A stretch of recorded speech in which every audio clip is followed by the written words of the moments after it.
Assalamualaikum warahmatullahi wabarakatuh. Nama saya Muhammad Jody Setiawan, NPM 18.143, kelas B, yang dibimbing langsung oleh Bu Dewi Rahmawati Gustiani SHMH. Terima kasih kepada Bu Dewi selaku dosen pembimbing yang telah membimbing saya selama 1 semester ini.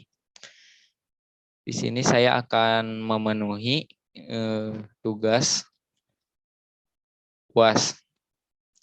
Saya akan menjelaskan tentang pasar monopoli.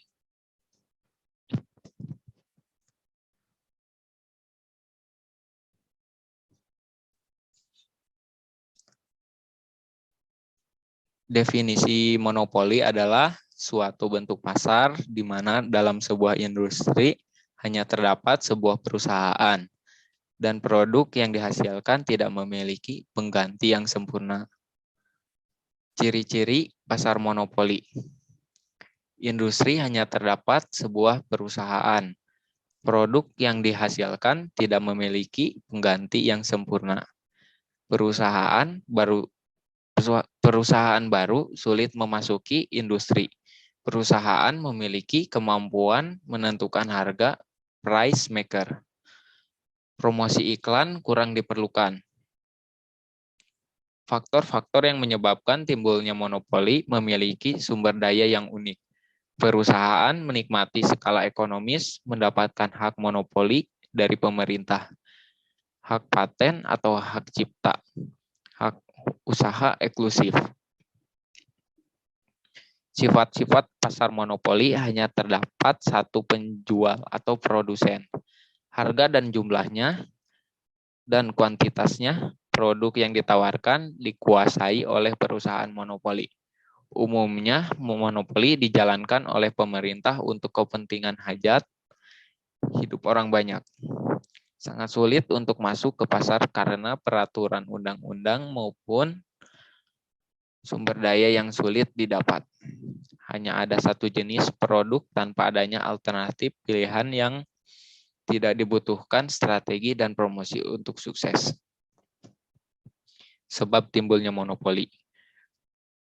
Pengusahaan bahan mentah yang bersifat strategis, hak paten, terbatasnya pasar dibandingkan dengan skala produksi minimum, adanya lisensi dari pemerintah. Diskriminasi harga dalam monopoli. Menjual outputnya di dua pasar yang berbeda. Sifat pemerintahan di dua pasar harus berbeda. Syarat-syarat diskriminasi harga. Barang tidak dapat dipindahkan dari satu pasar ke pasar lain. Sifat barang atau jasa memungkinkan dilakukan diskriminasi harga. Sifat dan elastisitas permintaan di masing-masing pasar harus berbeda.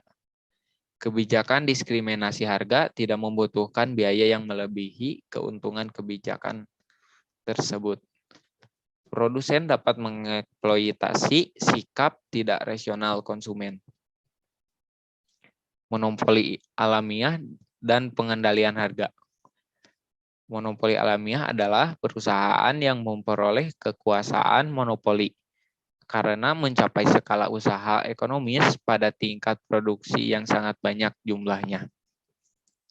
Campur tangan pemerintah atas kegiatan monopoli alamiah, supaya monopoli bersedia menjual dalam jumlah yang banyak dan harga yang relatif rendah, mengakibatkan keuntungan mengecil atau bahkan nol. Pemerintah biasanya memberikan subsidi kepada perusahaan tersebut. Keseimbangan monopoli dalam jangka panjang. Monopoli dalam jangka panjang bisa mendapatkan keuntungan di atas normal, dan biaya rata-rata yang dicapai bukan biaya yang terendah. Berlawanan dengan kondisi pasar persaingan sempurna. Monopoli yang tidak dilarang. Monopoli by law. Monopoli oleh negara untuk cabang-cabang produksi penting bagi negara dan menguasai hajat hidup orang banyak. Monopoli by nature. Monopoli yang lahir dan tumbuh secara alamiah karena didukung iklim dan lingkungan tertentu. Monopoli by license. izin penggunaan hak atas kekayaan intelektual. Mungkin sekian yang dapat saya presentasikan. Mohon maaf apabila ada kesalahan dan kesalahan kata. Wassalamualaikum warahmatullahi wabarakatuh.